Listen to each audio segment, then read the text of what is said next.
So national income में last concept को अगर मैं रिवाइज करूं तो वो था कांस्टेंट और रियल और करेंट और नॉमिनल। यस और नो? नॉमिनल में इन्फ्लेशन इफेक्ट इंक्लूड होगा और रियल में इन्फ्लेशन इफेक्ट इंक्लूड नहीं होगा। तो कंपैरिजन पर्पस के लिए ज्यादा अच्छा अल्टरनेटिव कौन सा है, नॉमिनल या real? Real GDP. So any how if nominal GDP is given in the question, we will convert it into real GDP। और भारत में मैंने आपको ये भी बताया था कि बेस ईयर कौन सा माना है, ईयर 17-18। इसके पीछे लॉजिक क्या है कि 2019 में क्या आ गया था, कोविड। इंडिया में 2020 में स्ट्रक किया, लेकिन वर्ल्ड ओवर कब स्ट्रक किया, 2019। तो तब कई कंट्रीज में लॉकडाउन था, इसलिए बेस ईयर उससे पहले वाला माना है, राइट। तो इंडिया में बताओ कंपैरिजन के लिए बेस ईयर कौन सा माना गया है, 17-18। तो भले ही आज की भी जीडीपी हो, आज 31 मार्च है और कल हमारी फाइनेंशियल ईयर नया 2025-26 शुरू होगा। यस और नो? आज जो देश की नॉमिनल जीडीपी निकलेगी 2024-25 वाली, उसको हम रियल से कंपेयर करेंगे। किससे कंपेयर करेंगे? मतलब निकलेगी तो आज की नॉमिनल, लेकिन उसको हम एडजस्टमेंट लगा के किस में कन्वर्ट करेंगे, रियल जीडीपी ऑफ 24-25। और फिर जो आएगा उसको कंपेयर किससे करेंगे, 17-18 से। तब हम देखेंगे कि सही मायने में प्रोडक्शन बढ़ा या कम हुआ। So that was simply the concept of real versus nominal GDP. अब एग्जाम में रियल नॉमिनल का डिफरेंस भी पूछ सकते हैं, या वो कांस्टेंट और करंट का डिफरेंस भी पूछ सकते हैं। तो आपको सीधी भाषा में ध्यान रखना है कि रियल में इन्फ्लेशन इंक्लूड नहीं होगा और नॉमिनल में इन्फ्लेशन इंक्लूड होगा। यस, हाँ जी, 17-18 से। अरे तो आप समझे नहीं, एक तो होता है कि आपने 17-18 का स्टैंडर्ड मान रखा है, स्टैंडर्ड इज ऑलवेज प्लान्ड, लेकिन मेरे को आज का स्टैंडर्ड तो चाहिएगा ना। आज का तो इन्फ्लेशन वाला निकला, तो मुझे को उसको एडजस्ट करके विदाउट इन्फ्लेशन वाला तो निकालना पड़ेगा ना। विदाउट इन्फ्लेशन इस साल की रियल होगी ना, लेकिन कंपैरिजन करना किससे, 17-18 से। अरे net increase, percentage increase decrease तो निकालूंगा, तो परसेंटेज इंक्रीज का उसी का निकाल लूंगा। 17-18 की जो जीडीपी है रियल, उसको आज के नहीं, तो फिर आप आज की एडजस्ट क्यों कर रहे हो? नहीं समझे भाई? आज की मान लो एडजस्टेड निकली 5,000 करोड़, तो इस 5,000 करोड़ को मेरे को उस साल के विदाउट, ये तो विथ इन्फ्लेशन है, तो मेरे को विदाउट इन्फ्लेशन वाला फिगर तो चाहिएगा ना। और फिर उस फिगर को आप कंपेयर कर सकते हो किससे, 17-18, क्योंकि वो तो ऑलरेडी रियल है, ऑलरेडी बेस है। Is it clear? बोलो, कांस्टेंट वर्सेस करंट। समझ में आया क्या? कोई डाउट, कोई प्रॉब्लम? नेक्स्ट हेडिंग अपनी कॉपी में लगाएंगे सब लोग, कांस्टेंट वर्सेस रियल के बाद। आप लोगों ने रियल का डिस्कशन पूरा लिख लिया था? बाकी है? बाकी है तो लिखो, लिखो फटाफट, कांस्टेंट वर्सेस रियल है। हाँ, एक ही बाकी है शायद आपका,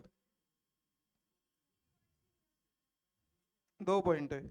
ये रहा, कांस्टेंट प्राइस वर्सेस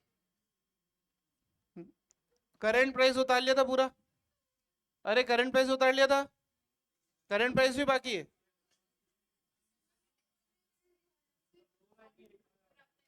क्या लिखवाया 1 मिनट पहले तो वो बताओ, लिखो इसके आगे, करंट प्राइस और नॉमिनल जीडीपी बेस ईयर 17-18 है, तो ये पूरा लिखा ही रखा है आपको, ठीक है, इसके अलावा कुछ भी नहीं है।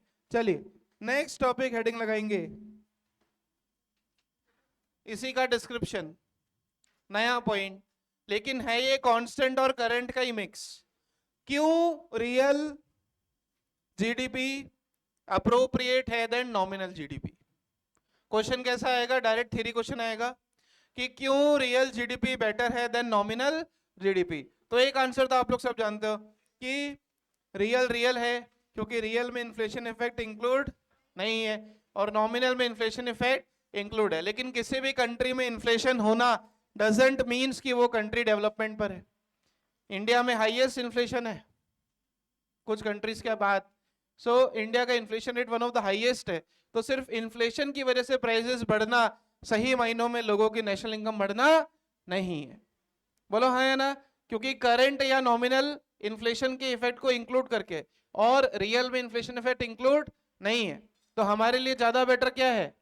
रियल। पहला रीजन लिखिए, पहले क्वेश्चन लिखो फिर आंसर लिखो। लिखो why real GDP, why real GDP. कृपया बातें बंद कर दो प्लीज, ये 12th क्लास है, वापस से याद दिला दूं, फुल बोर्ड है, अकाउंट्स, इको, बिजनेस, ऑनर का भी अभी सिलेबस डाल दूंगा, 25-26 का आ चुका है बोर्ड का, कोई सेमेस्टर नहीं है, फुल बोर्ड है, पूरा कोर्स आएगा, 80 नंबर के लिए 2 बुक पढ़नी है। अगर नेशनल इनकम धुआं हुआ तो 22 नंबर की मैक्रो धुआं होगी। और दूसरी बात बता दूं, तालियों की जरूरत नहीं मुझे, दूसरी बात, यहां पास करने वाले हम नहीं हैं, यहां पास करने वाला सीबीएसई बोर्ड है। और एक और फैक्ट बता दूं कि लास्ट ईयर का अभी का इको का पेपर इजी था।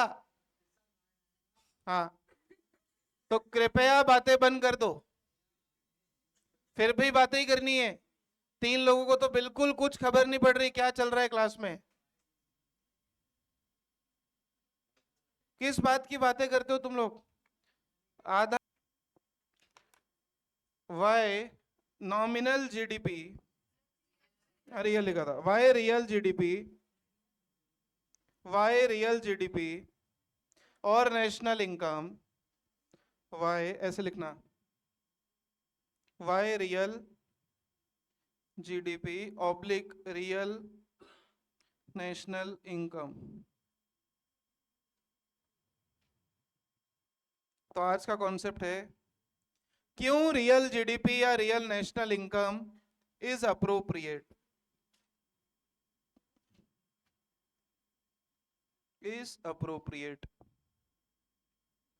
क्यों रियल जीडीपी या रियल नेशनल इनकम ज्यादा अप्रोप्रिएट है than nominal GDP oblique national income. मतलब ये क्वेश्चन जब एग्जाम में आएगा तो डायरेक्ट ऐसा ही आएगा, ध्यान रखना। और वो सीधा पूछते हैं कि क्यों रियल बेटर है देन नॉमिनल जीडीपी। ऑब्लिक करके इसलिए लिखा है क्योंकि एग्जाम में real national income is better than nominal national income आ सकता है, या real GDP is better than nominal GDP, ऐसा भी आ सकता है। कुछ भी आए अपने को आंसर सेम लिखना है। सबसे पहला पॉइंट कि जो जीडीपी करंट प्राइस वाली है उसमें क्या इंक्लूड है? इन्फ्लेशन। तो वो रियल इंक्रीज इन आउटपुट नहीं है। लिखो फर्स्ट पॉइंट, ये आएगा सीधा क्वेश्चन 3 मार्क्स में। कितने मार्क्स में? 3 मार्क्स में क्वेश्चन आएगा, ध्यान रखना।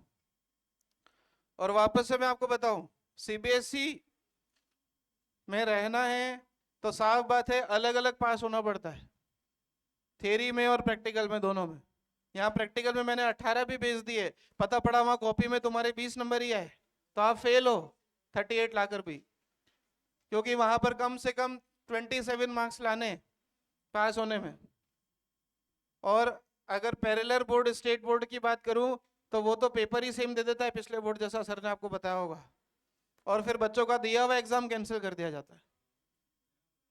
उसमें आपको कन्वर्ट होना पड़ेगा, जो लोग पास नहीं होंगे, ध्यान रखना। फीस उतनी लगेगी जितनी आरबी सीबीएसई के।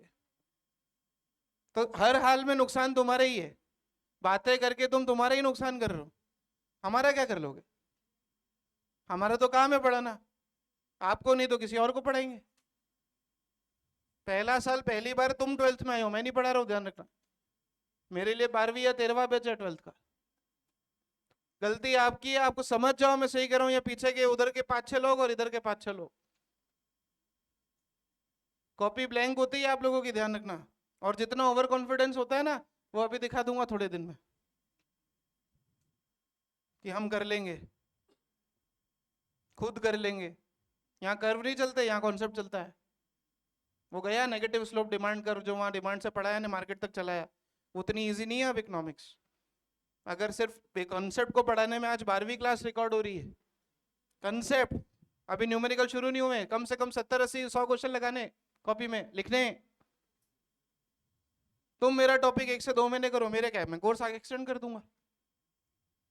जो अक्टूबर दे रखी डेडलाइन नवंबर हो जाएगी, मेरा क्या जा रहा है, मेरे को तो पैसा ही ज्यादा मिलेगा। और तो तुम तुम्हारा नुकसान कर रहे हो हर बार।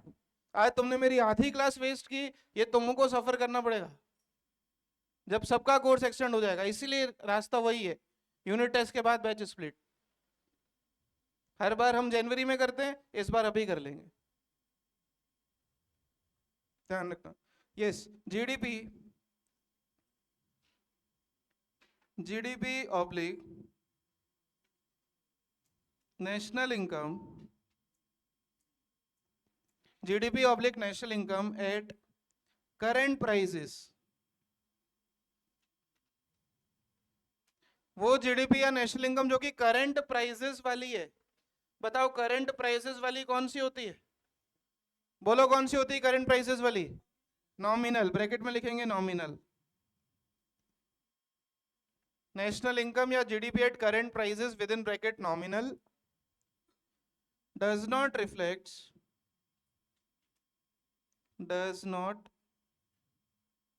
reflects real change in output।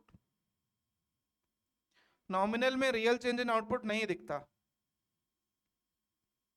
और सब लोग जानते हैं आउटपुट, इनकम और एम्प्लॉयमेंट तीनों एक साथ बढ़ते हैं और तीनों एक साथ कम होते हैं। ऐसा किसने कहा था? JM Keynes. इसीलिए मैक्रो इकोनॉमिक्स थ्योरी को जनरल प्राइस और केन्जियन थियरी ऑफ इकोनॉमिक्स बोलते हैं। क्या बोलते हैं? Keynesian theory of economics.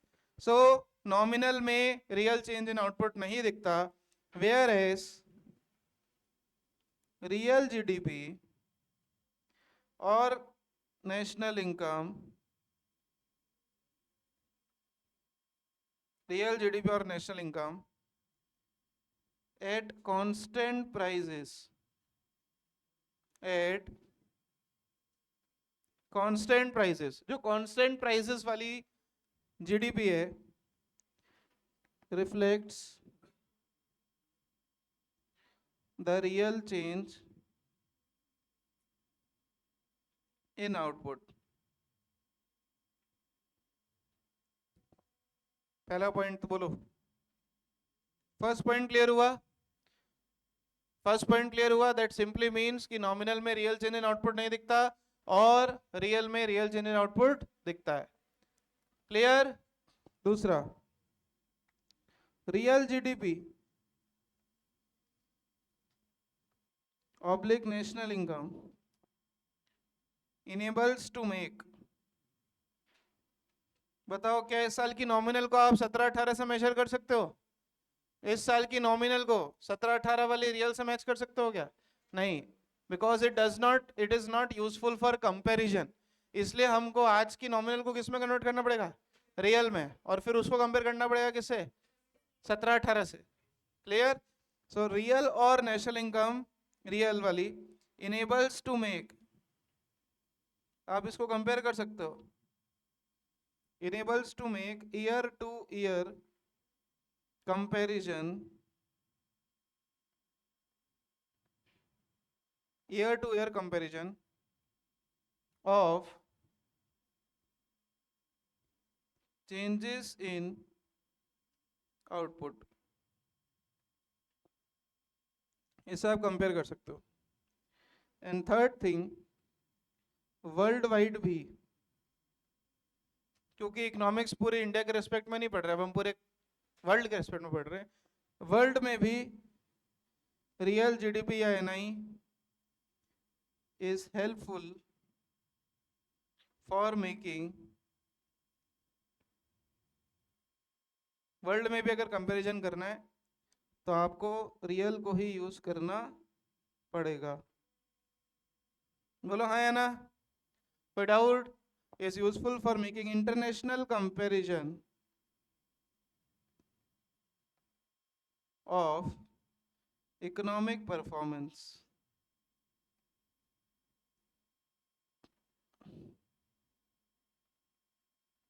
ये 3 पॉइंट लिखाना, आपको हर पॉइंट का 1 नंबर मिलेगा और 3 नंबर से ऊपर एक क्वेश्चन नहीं आ सकता।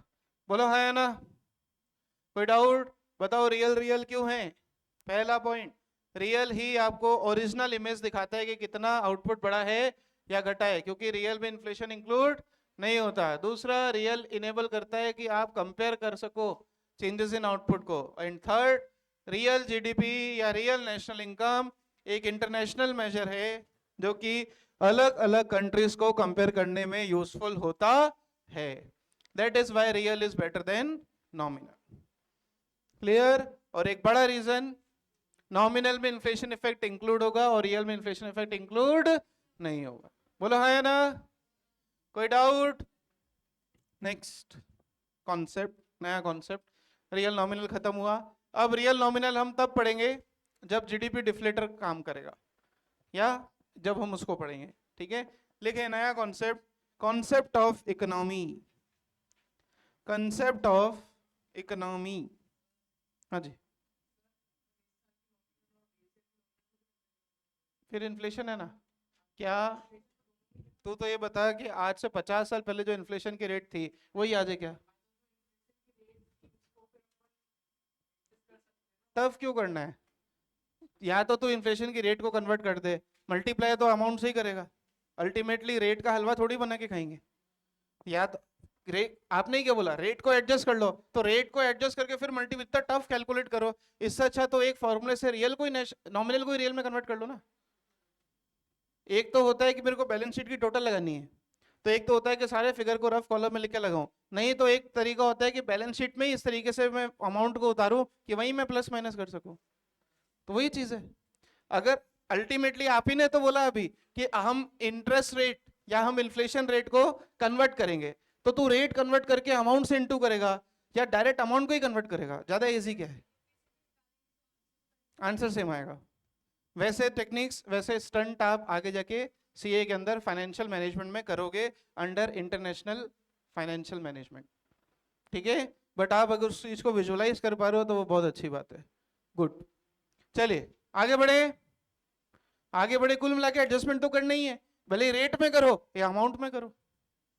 तो मैंने कहा कि अमाउंट में कर लो, क्योंकि रेट में भी कन्वर्ट करके इनटू तो अमाउंट ही करोगे ना। हाँ या ना? कोई डाउट? कोई problem? Next concept, economy and economic growth. Heading लगाएं, इकोनॉमी एंड इकोनॉमिक ग्रोथ। हाँ जी, concept of economy and economic growth आगे लिख लेना, पूरी लाइन है अपने पास। Concept of economy and economic growth. What do you mean by economy? 11th में पढ़ाया था, what the people of a country are doing to earn their living.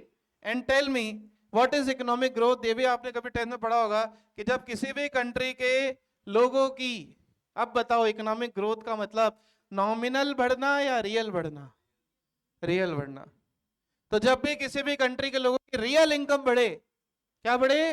Real income बढ़े, उसे हम कहते हैं इकोनॉमिक ग्रोथ। और रियल सिर्फ इनकम नहीं बढ़नी चाहिए, उसके साथ मैक्रो इकोनॉमिक्स में आउटपुट और एम्प्लॉयमेंट भी बढ़ना चाहिए। साथ ही रियल और नॉमिनल जीडीपी की ग्रोथ ओवर द पीरियड जब बढ़ती है तो उसको हम कहते हैं इकोनॉमिक ग्रोथ का कॉन्सेप्ट। क्लियर? सो वही हम लिखने जा रहे हैं, लिखिए, concept of economy and economic growth. Write down, economy is a system, लिखो कॉन्सेप्ट ऑफ इकोनॉमी। भाई आज आपकी इकोनॉमी क्या है? जीरो। आप कुछ पैसा कमा रहे हो क्या? नहीं। मेरी इकोनॉमी क्या है? पढ़ा ना।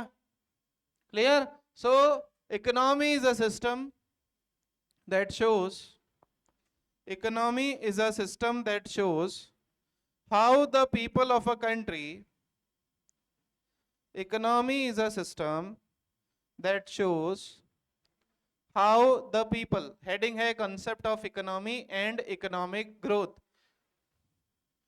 Economy is a system that shows how the people of a country, economy is a system that shows how the people of a country are earning their, how the people of a country are earning their living, how the people of a country are earning their living. एक ऐसा system जो कि बताता है कैसे लोग पैसा कमा रहे. नेक्स्ट लिखना इकोनॉमिक ग्रोथ. इकोनॉमिक ग्रोथ, बताओ कंट्री की कौन सी इनकम बढ़नी चाहिए, रियल की नॉमिनल? रियल. तो अब लिखिए इकोनॉमिक ग्रोथ में first point, economic growth heading है, मतलब इसकी दो हेडिंग है, कंसेप्ट ऑफ इकोनॉमी, इकोनॉमी पहले लिखा, अब इकोनॉमिक ग्रोथ में फर्स्ट पॉइंट लिखें. इकोनॉमिक का मीनिंग ये है सिर्फ. First point, economic growth is a process of, economic growth, ये सारे कॉन्सेप्ट 2-2 मार्क्स 3-3 मार्क्स के थ्योरी क्वेश्चन में आते हैं. अभी हाल फिलहाल के पेपर में मैंने आपको क्वेश्चन दिखा दिया था जिसमें वो बताया था, पूछा था concept of intermediate goods and final goods. तो सिर्फ नेशनल इनकम में कैलकुलेशन नहीं आती है ऐसा जरूरी नहीं है, कैलकुलेशन का क्वेश्चन 6 मार्क्स का आता है, राइट. लेकिन थ्योरी कितने मार्क्स की आती है, 4 से 5 नंबर की. कई बार ऐसा होता है कि वो ऑप्शनल में न्यूमेरिकल ना देके ऑप्शनल में थ्योरी दे देते, मतलब एक न्यूमेरिकल देते बड़ा और ऑप्शन में थ्योरी पूछ लेते. तो थ्योरी में पूछेंगे क्या, डोमेस्टिक टेरिटरी, नॉर्मल रेजिडेंट, ये सारे कॉन्सेप्ट्स. क्लियर कि what is economic growth. Life indicator पूछ लिया, अभी लाइफ इंडिकेटर भी लिखा रखा था नोट्स में. लिखिए इकोनॉमिक ग्रोथ इज अ, हाँ liberty indicator, liberty, it is a process of increase in the countries real income. Economic growth is a process of increase in the countries. Economic growth is a process of increase in the real income. Real income. Clear? Real income को आप real GDP भी लिख सकते हो exam में, कोई दिक्कत वाली बात नहीं है. Real income over a long period of time. Over a long period of time. It is a process of increase in the country's real income over the long period of time. Full stop. Next point. The increase in real GDP or national income. The increase in real GDP. अब ये long period of time कितना? तो internationally एक practice है कि 5 से 10 साल में, कितने साल में, 5 से 10 साल में ये लोग मेजर करते हैं. लास्ट मेजर हमारा हुआ था 2019 में. कब हुआ था, 2019 में. ठीक है, तो लिखना next point, the increase in real GDP oblique national income should be measured. ऐसे एक एक साल का नहीं देखते. क्लियर? अगर एक साल का बढ़ा अगले साल का कम तो इंडिया पीछे हो गया, ऐसा नहीं है. 5 से 10 साल में मेजर करते हैं. कुछ कंट्रीज में 5 साल और कुछ कंट्रीज में 10 साल. और फिर एवरेज निकालते, जैसे आप एवरेज निकाल रहे हो ना अकाउंट्स में, वैसे फिर उसमें एवरेज के 2 टाइप होते हैं, सिंपल एवरेज, वेटेड एवरेज. वो आप स्टैटिस्टिक्स में पढ़ोगे. क्लियर कि सिंपल एवरेज कब लेते हैं, वेटेड एवरेज कब लेते हैं. मीन में पढ़ लिया, मीन स्टेट्स में.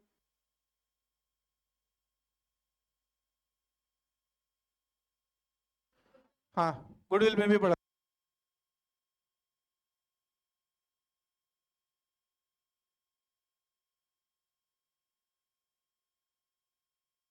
रियल और नेशनल इनकम का increase should be measured over a period of 5 to 10 years. 5 से 10 साल में हम इसको मेजर करते हैं.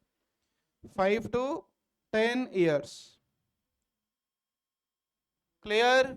इसी में कई बार एमसीक्यू आ जाता है कि इकोनॉमिक ग्रोथ के इंडिकेटर्स क्या है. इकोनॉमिक ग्रोथ का इंडिकेटर होता है नेशनल इनकम. बताओ कौन सा, रियल की nominal?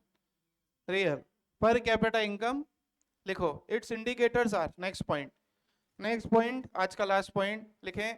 It's indicators are, its indicators are, मतलब क्या चीज बढ़े तो आप मानोगे कि ग्रोथ हो रही है. इट्स इंडिकेटर्स आर, फर्स्ट लिखना नेशनल इनकम. नेशनल इनकम सिर्फ पॉइंट्स के नाम है. नेशनल इनकम, पर कैपिटा इनकम, बोलो पर कैपिटा इनकम पहले पढ़ाया था, that is national income divide by total population, per capita का मतलब होता है पर हेड, पर हेड मतलब पर person. And third, per capita GDP भी निकलती है कई बार, पर कैपिटा जीडीपी। अब कोई भी बता देगा कि पर कैपिटा जीडीपी का फॉर्मूला क्या होगा, GDP divided by total population. ये हो गया आपका इकोनॉमिक ग्रोथ का कॉन्सेप्ट। यहाँ पर हमने आज डोमेस्टिक टेरिटरी, नॉर्मल रेजिडेंट को रिवाइज नहीं किया है। आज हमने सिर्फ कॉन्सेप्ट डिस्कस किया है, कांस्टेंट और करंट का। कल इंपॉर्टेंट क्लास है, एब्सेंट मत रहना, क्योंकि आज तक आपको नेशनल इनकम के बेसिक्स में एक रास्ता सिखाया था। याद करो, पहला रास्ता नेशनल इनकम के टोटल 3 रास्ते सीखने थे, जिसमें से हम एक रास्ता सीख चुके हैं कि अगर ग्रॉस से नेट पर आना है,